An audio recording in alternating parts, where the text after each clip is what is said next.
ಸೂತ್ರಧಾರಿ ಚಾಣಕ್ಯ. ಅಖಂಡ ಭಾರತ.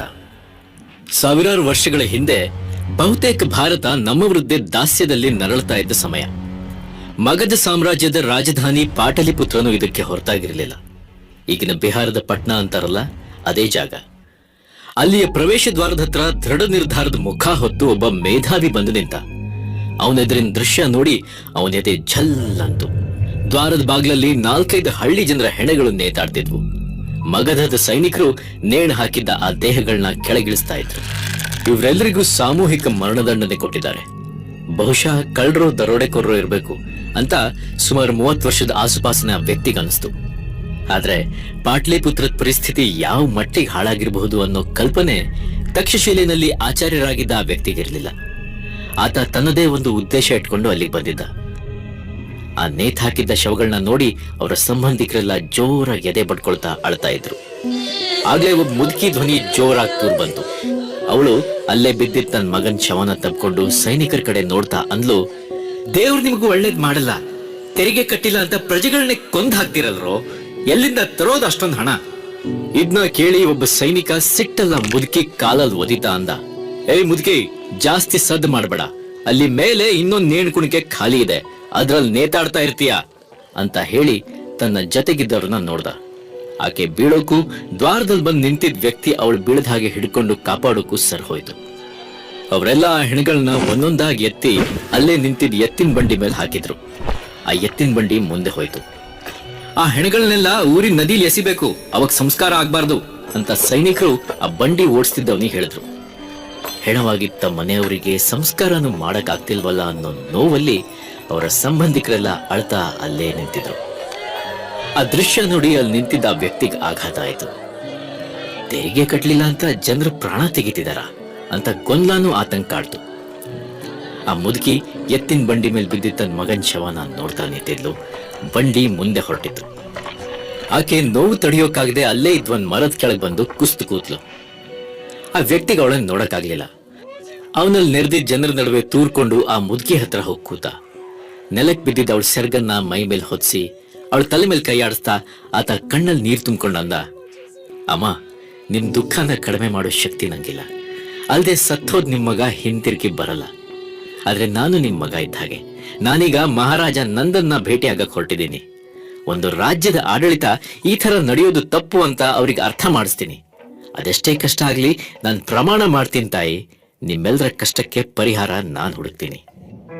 ಆತನ್ ಮಾತ್ ಕೇಳಿ ಆ ಮುದುಕಿ ಕಣ್ಣು ಒರೆಸ್ಕೊಳ್ತಾ ಪ್ರೀತಿಯಿಂದ ಅವನನ್ನ ನೋಡ್ತಾ ಅನ್ಲು, ಪ್ರಮಾಣ ಮಾಡ್ಬೇಡ ಮಗು, ನಿನ್ನಲ್ಲಿ ಕರುಣೆ ಅನ್ನೋದಿರ್ಬಹುದು, ಆದ್ರೆ ಯಾರ ಹತ್ರ ನೀನು ಹೋಗ್ತಿದೀಯೋ ಆ ವ್ಯಕ್ತಿ ದೇಹದಲ್ಲಿ ರಕ್ತ ಅಲ್ಲ, ಅಹಂಕಾರ ಹರಿತಿದೆ. ನೀನು ನನ್ನನ್ನ ಅಮ್ಮ ಅಂತ ಕರೆದಿದೀಯ. ನೀನ್ ಕೊಡೋಕ್ ನನ್ನ ಹತ್ರ ಏನೂ ಇಲ್ಲ, ಆಶೀರ್ವಾದ ಮಾತ್ರ ಕೊಡಬಲ್ಲೆ. ಸುರಕ್ಷಿತವಾಗಿ ಹಿಂದಿರುಗು. ಆ ಮುದುಕಿ ಪಾದಸ್ಪರ್ಶ ಮಾಡ್ತಾ, ನನಗ್ ಬೇಕಾಗಿರೋದು ಇದೇ ತಾಯಿ, ಹಿರಿಯರ ಆಶೀರ್ವಾದ ಅಷ್ಟೇ. ನಾನೇನ್ ನಿಮ್ಗೆ ಪ್ರಮಾಣ ಮಾಡಿದ್ದೀನಿ ಅದನ್ನ ನಾನು ಸಾಧಿಸೇ ತೀರೋದು ಅಂದು ಮತ್ತೆ ಆ ಮುದುಕಿ ತಲೆ ಮೇಲೆ ಪ್ರೀತಿಯಿಂದ ಕೈ ಆಡಿಸಿ ಆತ ಅರಮನೆ ಹತ್ರ ನಡೀತಾ ಹೊರಟ. ಮುಂದೆ ಹೋಗಿದ್ದ ಆತನ ಮುದುಕಿ ನಿಲ್ಸಿ, ಕಂದ, ನಿನ್ನ ಹೆಸರೇನಪ್ಪ ಅಂದ್ರೆ ತನ್ನ ಜುಟ್ಟನ್ನ ಬಿಗಿಯಾಗಿ ಕಟ್ಟಿದ್ದ ಆತ ಹಿಂದೆ ತಿರುಗಿ, ವಿಷ್ಣುಗುಪ್ತ ಚಾಣಕ್ಯ ಅಂದ. ಚಾಣಕ್ಯ ನಂದರಾಜನ್ ಆಸ್ಥಾನದ ಕಡೆ ಹೋಗ್ತಿರ್ಬೇಕಾದ್ರೆ ಸುಮಾರು 10 ವರ್ಷಗಳ ಹಿಂದೆ ಪಿಂಪಲಿ ಸಾಮ್ರಾಜ್ಯದಲ್ಲಿ ನಡೆದ ಘಟನೆ ನೆನಪಾಗ್ತಾ ಹೋಯ್ತು. ಪಿಂಪಲಿ ಸಾಮ್ರಾಜ್ಯದ ರಾಜ ಭೀಮದೇವ ಅವತ್ತು ತನ್ನ ಆಸ್ಥಾನದಲ್ಲಿ ಒಂದು ಚರ್ಚಾ ಸ್ಪರ್ಧೆ ಏರ್ಪಡಿಸಿದ್ದ. ಆ ಚರ್ಚೆಯಲ್ಲಿ ಭಾಗವಹಿಸಕ್ಕಂತ ದೇಶದ ಅತಿ ಬುದ್ಧಿವಂತ ವಿದ್ಯಾರ್ಥಿಗಳೆಲ್ಲ ಪಾಲ್ಗೊಂಡಿದ್ರು.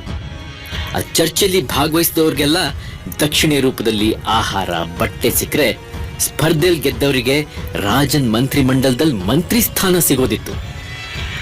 ಈ ಸ್ಪರ್ಧೆಯಲ್ಲಿ ಗೆಲ್ಲೇಬೇಕು ಅಂತ ತಕ್ಷಶಿಲೆ ವಿಶ್ವವಿದ್ಯಾಲಯ ತನ್ನ ಅತಿ ಚಾಣಾಕ್ಷ ವಿದ್ಯಾರ್ಥಿ ಮಹಾನ್ ಮೇಧಾವಿ ಚಾಣಕ್ಯನ ಕಳಿಸ್ಕೊಟ್ಟಿತ್ತು. ಮಹಾಮಂತ್ರಿ ಕೃಷ್ಣಸ್ವಾಮಿ ಎಲ್ಲಾ ಸ್ಪರ್ಧಿಗಳಿಗೆ ದೇಶದ ಬಗ್ಗೆ, ಸಮಾಜದ ಬಗ್ಗೆ ಪ್ರಶ್ನೆಗಳನ್ನ ಕೇಳ್ತಾ ಇದ್ರು. ಆದ್ರೆ ಇಲ್ಲಿವರೆಗೂ ಒಬ್ಬ ಸ್ಪರ್ಧಿಗೂ ಅವರ ಪ್ರಶ್ನೆಗಳಿಗೆ ಸಮಾಧಾನ ತರಿಸೋ ತರ ಉತ್ತರ ಕೊಡಕ್ ಸಾಧ್ಯ ಆಗಿರ್ಲಿಲ್ಲ. ಈಗ ಚಾಣಕ್ಯನ ಸರದಿ ಬಂತು. 20 ವರ್ಷ ಚಾಣಕ್ಯ ಮಹಾರಾಜ ಭೀಮದೇವ ಮತ್ತವನ ಮಂತ್ರಿಮಂಡಲಕ್ಕೆ ನಮಸ್ಕಾರ ಮಾಡಿ ತನ್ನ ಪರಿಚಯ ಮಾಡಿಕೊಂಡ. ಅದಾದ್ಮೇಲೆ ತನ್ನ ಜಡೆನ ಬಿಗಿಯಾಗಿ ಕಟ್ಕೊಂಡು ಪ್ರಶ್ನೆಗಳಿಗೆ ಉತ್ತರಿಸೋಕಂತ ರಾಜನ್ ಮುಂದ್ ಬಂದ್ ನಿಂತ. ಚಾಣಕ್ಯನ್ ಮುಖದ ಮೇಲೆ ಜ್ಞಾನದ ಬೆಳಕು, ವಿಪರೀತ ಆತ್ಮವಿಶ್ವಾಸ ಕಾಣ್ತಾ ಇತ್ತು. ಮಹಾಮಂತ್ರಿ ಕೃಷ್ಣಸ್ವಾಮಿ ಚಾಣಕ್ಯನಿಗೆ ತಮ್ಮ ಮೊದಲ ಪ್ರಶ್ನೆ ಕೇಳಿದ್ರು. ಹೇಳು ಚಾಣಕ್ಯ, ಮನುಷ್ಯನ ಅತಿ ದೊಡ್ಡ ಶತ್ರು ಯಾರು?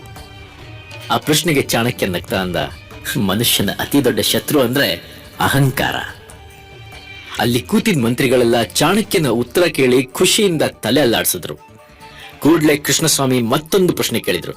ಹಾಗಾದ್ರೆ ಜಗತ್ತಲ್ಲೇ ಅತಿ ದೊಡ್ಡ ಸಂಪತ್ತು ಯಾವುದು? ಚಾಣಕ್ಯ ಒಂದು ಕ್ಷಣನೂ ತಡ ಮಾಡದೆ ಹೇಳ್ದ, ಜ್ಞಾನ.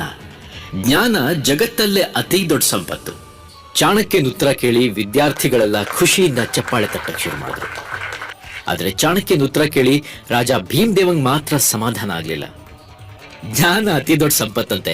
ಈ ಬಡ ಬ್ರಾಹ್ಮಣ ವಿದ್ಯಾರ್ಥಿಗಳಿಗೆ ನನ್ನ ಭಂಡಾರದಲ್ಲಿರೋ ಚಿನ್ನ, ವಜ್ರ, ವೈಢೂರ್ಯ ನೋಡಿದ್ರೆ ಅರ್ಥ ಆಗತ್ತೆ ಯಾವ್ದು ದೊಡ್ಡ ಸಂಪತ್ತು ಅಂತ ಭೀಮದೇವ ತಂತಾನೆ ಹೇಳ್ಕೊಂಡು ವ್ಯಂಗ್ಯವಾಗಿ ನಕ್ಕ. ಮಹಾಮಂತ್ರಿ ಮೂರನೇ ಪ್ರಶ್ನೆ ಕೇಳ್ದ, ಜಗತ್ತಲ್ಲಿ ಅತಿ ದೊಡ್ಡ ವೀರ ಯಾರು? ಚಾಣಕ್ಯ ಹಿಂದೆ ಮುಂದೆ ಯೋಚನೆ ಮಾಡದೆ ತಕ್ಷಣ ಉತ್ತರ ಕೊಟ್ಟ, ಜಗತ್ತಿನ ಅತಿ ದೊಡ್ಡ ವೀರ ಅಂದ್ರೆ ದಾನವೀರ, ಕರ್ಣ. ಚಾಣಕ್ಯನ ಈ ಉತ್ತರ ಎಲ್ರಿಗೂ ಖುಷಿ ತಂತಾದ್ರೂ ಮಹಾರಾಜ ಭೀಮದೇವನ್ ಮನಸ್ಸನ್ನ ಮಾತ್ರ ಕೆಣಕ್ದಂಗಿತ್ತು. ಚಾಣಕ್ಯ ತನ್ನನ್ನೇ ಅಪಹಾಸ್ಯ ಮಾಡ್ತಿದ್ದಾನೆ ಅಂತ ರಾಜಂಗ್ ಅನಿಸ್ತು. ಭೀಮದೇವ ತನ್ನ ಸಿಟ್ನ ನಿಯಂತ್ರಣ ಮಾಡಕ್ಕೆ ಅಂತ ತನ್ನ ಸಿಂಹಾಸನನ ಗಟ್ಟಿಯಾಗಿ ಹಿಡ್ಕೊಂಡ. ಇದನ್ನ ನೋಡಿ ಚಾಣಕ್ಯಂಗೆ ಮಹಾರಾಜನ್ ಮನ್ಸಲ್ಲಿ ಏನು ಓಡ್ತಿರ್ಬೋದು ಅಂತ ಅರ್ಥ ಆಯ್ತು. ಆದ್ರೂ ಅವನು ಹೆದರ್ದೆ ಮುಂದಿನ ಪ್ರಶ್ನೆಗೆ ಉತ್ತರ ಕೊಡಕ್ ಸಜ್ಜಾದ. ಆದ್ರೆ ಮಹಾಮಂತ್ರಿ ಮುಂದಿನ ಪ್ರಶ್ನೆ ಕೇಳೋಷ್ಟ್ರಲ್ಲೇ ಮಹಾರಾಜ ಭೀಮದೇವ ತನ್ನ ಕೈ ಮೇಲೆತ್ತಿ ಮಹಾಮಂತ್ರಿ ಕಡೆ ನೋಡ್ದ. ಭೀಮದೇವನ್ ಮುಖದ ಮೇಲೆ ಸಿಟ್ಟು ಸ್ಪಷ್ಟವಾಗಿ ಕಾಣಿಸ್ತಾ ಇತ್ತು. ಭೀಮದೇವ ಹಲ್ಕಚ್ತಾ, ಈ ಬ್ರಾಹ್ಮಣ ಹುಡುಗಂಗೆ ಮುಂದಿನ ಪ್ರಶ್ನೆ ನಾನ್ ಕೇಳ್ತೀನಿ ಅಂದ. ಇದನ್ನ ಕೇಳಿ ಎಲ್ರೂ ಆಶ್ಚರ್ಯದಿಂದ ಭೀಮದೇವನ್ ಕಡೆ ನೋಡಿದ್ರು. ಚಾಣಕ್ಯನ ಉತ್ತರದಿಂದ ಭೀಮದೇವಂಗೆ ಸಿಟ್ಟು ಬಂದಿದೆ ಅಂತ ಎಲ್ರಿಗೂ ಅರ್ಥ ಆಗಿ ಅವರು ಗಾಬರಿಯಿಂದ ಚಾಣಕ್ಯ ಮತ್ತು ಭೀಮದೇವನ್ನ ನೋಡಕ್ ಶುರು ಮಾಡಿದ್ರು. ಭೀಮದೇವ ತನ್ನ ಸಿಂಹಾಸನದಿಂದ ಸ್ವಲ್ಪ ಮುಂದ್ಸರಿದು ಚಾಣಕ್ಯನ್ನೇ ನೋಡ್ದ ಕೇಳ್ದ, ಚಾಣಕ್ಯ, ಶಾಸ್ತ್ರ ದೊಡ್ಡದ ಅಥವಾ ರಾಜನ? ರಾಜನ ಪ್ರಶ್ನೆ ಕೇಳಿ ಚಾಣಕ್ಯ ವಿನಮ್ರವಾಗಂದ, ಮಹಾರಾಜರೇ, ಒಂದು ಸಾಮ್ರಾಜ್ಯ ಉಳಿಯೋದು ನಡೆಯೋದು ಶಾಸ್ತ್ರದ ಬುನಾದಿಯಿಂದ. ಹಾಗಾಗಿ ರಾಜನ್ಗಿಂತ ಶಾಸ್ತ್ರಗಳೇ ದೊಡ್ಡವು. ಚಾಣಕ್ಯ ಇದೇ ತರ ಉತ್ತರ ಕೊಡ್ತಾನೆ ಅನ್ನೋದನ್ನ ನಿರೀಕ್ಷೆ ಮಾಡಿದ್ದ ಭೀಮದೇವ ಸಿಟ್ಟಲ್ಲಿ ಅವನನ್ನೇ ನೋಡ್ತಾ ಕೂಗ್ತಾ ಎದ್ ನಿಂತ, ಮೂರ್ಖ! ಒಬ್ಬ ಮಹಾರಾಜ ಶಾಸ್ತ್ರಕ್ಕಿಂತ ದೊಡ್ಡವನು. ನಿಮ್ಮ ತಕ್ಷಶಿಲೆಯಲ್ಲಿ ಇದನ್ನೇ ಪಾಠ ಮಾಡಿದಾರೇನು? ಒಬ್ಬ ರಾಜ ಇಲ್ಲ ಅಂದ್ರೆ ಪ್ರಜೆಗಳು ಇರೋದಿಲ್ಲ, ಪ್ರಜೆಗಳು ಇಲ್ಲ ಅಂದ್ರೆ ನಿನ್ನ ಈ ಶಾಸ್ತ್ರಕ್ಕೆ ಯಾರೂ ಬೆಲೆ ಕೊಡೋದಿಲ್ಲ. ಮಹಾರಾಜ ಎಷ್ಟು ಸಿಟ್ಟಲ್ಲಿದ್ನೋ ಚಾಣಕ್ಯ ಅಷ್ಟೇ ಶಾಂತನಾಗಿದ್ದ. ಅವನ್ ನಗ್ತಾ ಮಹಾರಾಜನ್ಗೆ ತಲೆಬಾಗಿ, ಕ್ಷಮೆ ಇರ್ಲಿ ಮಹಾರಾಜ, ಆದ್ರೆ ನೀವು ಪ್ರಜೆಗಳಿಗಿಂತ ಶ್ರೇಷ್ಠ ಅಲ್ಲ. ಪ್ರಜೆಗಳು ಇರೋವರೆಗೂ ಮಾತ್ರ ನೀವು ರಾಜ. ಪ್ರಜೆಗಳೇ ಇಲ್ಲ ಅಂದ್ರೆ ನಿಮ್ಗೂ ಬೆಲೆ ಇಲ್ಲ ಅಂದ. ಇದನ್ನ ಕೇಳ್ತಿದ್ದಂಗೆ ರಾಜ ಭೀಮದೇವನ್ ಕಣ್ಣು ಸಿಟ್ಟಲ್ ಕೆಂಪಾದ್ವು. ಭೀಮದೇವ ತನ್ನ ಸೊಂಟದಲ್ಲಿದ್ದ ಕತ್ತಿ ಕೈ ಹಾಕ್ತಾ ಸಿಟ್ನಲ್ಲಿ ಅಂದ, ನೀನ್ ನಂಗೆ ಪಾಠ ಮಾಡಕ್ ಬರ್ತೀಯಾ? ನೀನಿಲ್ ನಾನ್ ಕೊಡೋ ದಾನಕ್ಕೆ ಆಸೆ ಪಟ್ಟು ಬಂದಿರೋ ಭಿಕ್ಷುಕ ಅನ್ನೋದು ಮರಿಬೇಡ ಅಂದ. ಮಹಾರಾಜನ್ ಮಾತು ಚಾಣಕ್ಯನ್ ಮನ್ಸಿಗೆ ನಾಡ್ತು. ಚಾಣಕ್ಯ ಮಹಾರಾಜಿಗೆ ಕೈ ಮುಗಿತಾ, ಮಹಾಪ್ರಭು, ನಾನೊಬ್ಬ ವಿದ್ಯಾರ್ಥಿ. ವಿದ್ಯಾದೇವಿ ಸರಸ್ವತಿಯ ಆರಾಧನೆ ಮಾಡೋರನ್ನ ಭಿಕ್ಷುಕರು ಅಂತ ಅವಮಾನ ಮಾಡಬೇಡಿ. ನಾನಿಲ್ಲಿ ದಾನ ಪಡೆಯೋಕ್ ಬಂದಿಲ್ಲ, ಇಲ್ಲಿ ಜ್ಞಾನದ ಆರಾಧನೆ ಆಗತ್ತೆ ಅಂತ ಬಂದವನು.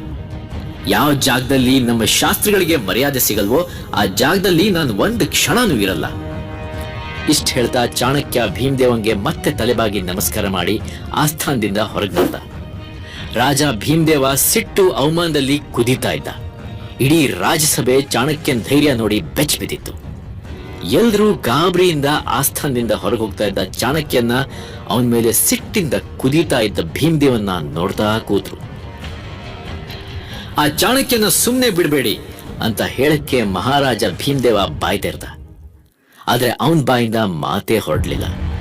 ಸೈನಿಕರು ರಾಜ ಏನ್ ಹೇಳ್ತಾನೋ ಅಂತ ಅವನನ್ನೇ ನೋಡ್ತಾ ನಿಂತ್ರು. ಆಚಾರ್ಯ ಚಾಣಕ್ಯ ಅಪಮಾನದಲ್ಲಿ ರಾಜನ ಆಸ್ಥಾನದಿಂದ ತಕ್ಷಶಿಲೆಗೆ ವಾಪಸ್ ಹೊರಟ. ಈ ಘಟನೆ ನಡೆದು ಆಗ್ಲೇ ವರ್ಷಗಳು ಕಳೆದು ಹೋದ್ವು.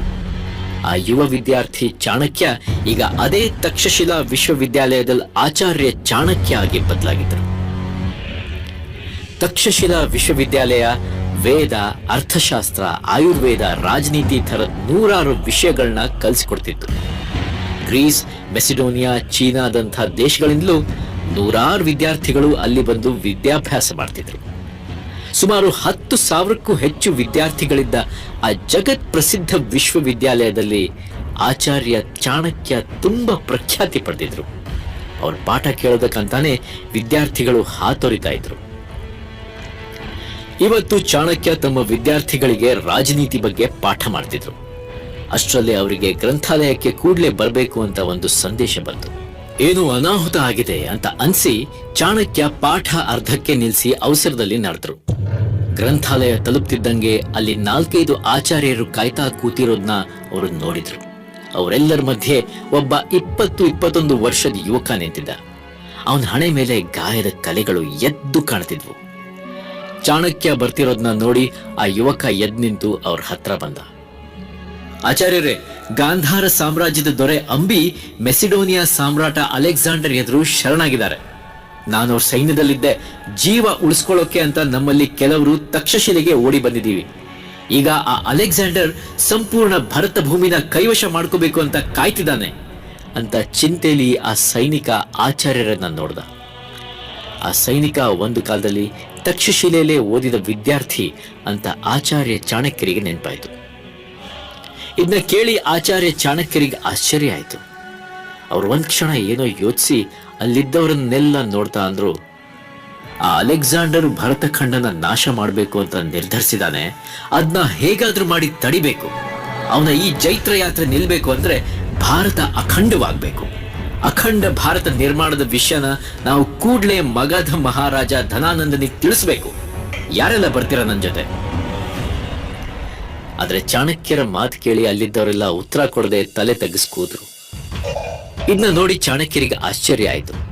ಆಗ ಅಲ್ಲೇ ಇದ್ದ ಆಚಾರ್ಯ ಮೇಘನಾಥ ನಗ್ತಾ ಅಂದ್ರು, ಚಾಣಕ್ಯರೇ, ಆ ನಂದರಾಜ ಎಂಥವನು ಅಂತ ನಿಮ್ಗೆ ಗೊತ್ತಿಲ್ವಾ?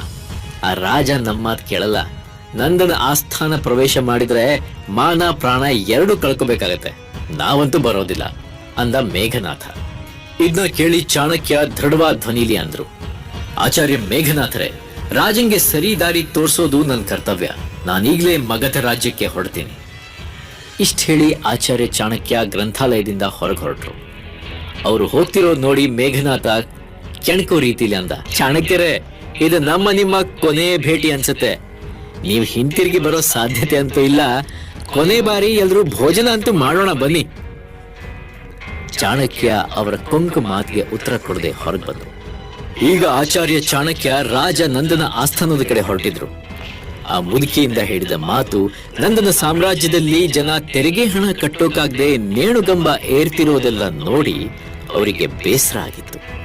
ಚಾಣಕ್ಯ ಈ ಯೋಚನೆಯಲ್ಲೇ ಆಸ್ಥಾನದ ಕಡೆ ತಮ್ಮ ಪ್ರಯಾಣ ಬೆಳೆಸಿದ್ರು.